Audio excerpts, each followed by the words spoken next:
Hello everyone, सोचिए, एक शक्तिशाली राजा और सिर्फ एक हमले में पूरा साम्राज्य खत्म। ये कहानी है सेन वंश की, जहां बख्तियार खिलजी के हमले ने लक्ष्मण सेन को बिना तैयारी के पकड़ लिया और देखते ही देखते एक बड़ा साम्राज्य इतिहास बन गया। तो चलिए जानते हैं सेन वंश का इतिहास। सेन वंश की स्थापना सामंत सेन ने की थी। इतिहासकारों के अनुसार सेन वंश की उत्पत्ति दक्षिण भारत के कर्नाटक क्षेत्र से मानी जाती है। शुरुआत में सेन शासक पाल शासकों के सामंत थे, लेकिन बाद में उन्होंने बंगाल में स्वतंत्र सत्ता स्थापित कर ली।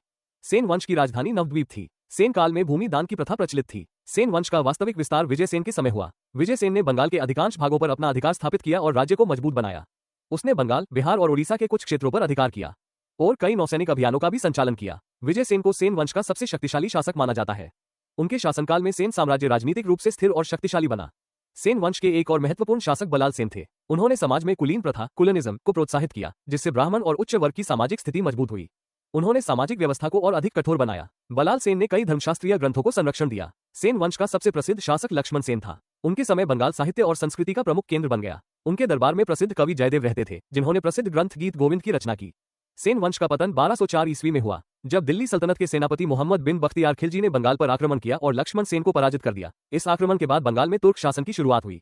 सेन वंश का शासन लगभग 11वीं से 13वीं शताब्दी तक रहा और सेन वंश का शासन मुख्यतः पूर्वी भारत तक सीमित था।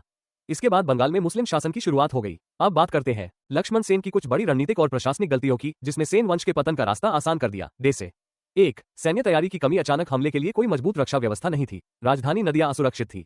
विलासिता और वृद्धावस्था। लक्ष्मण सेन वृद्ध हो चुके थे। उनकी शासन पर पकड़ कमजोर हो गई थी। दरबार में आराम और सुख सुविधाओं पर ज्यादा ध्यान दिया। आक्रमण को हल्के में लेना। इख्तियारुद्दीन बख्तियार खिलजी के छोटे लेकिन तेज हमले को गंभीरता से नहीं लिया और दुश्मन की रणनीति का सही आकलन नहीं किया। मजबूत खुफिया तंत्र का अभाव। समय पर सूचना नहीं मिली। अचानक हमला हुआ और तैयारी का मौका नहीं मिला।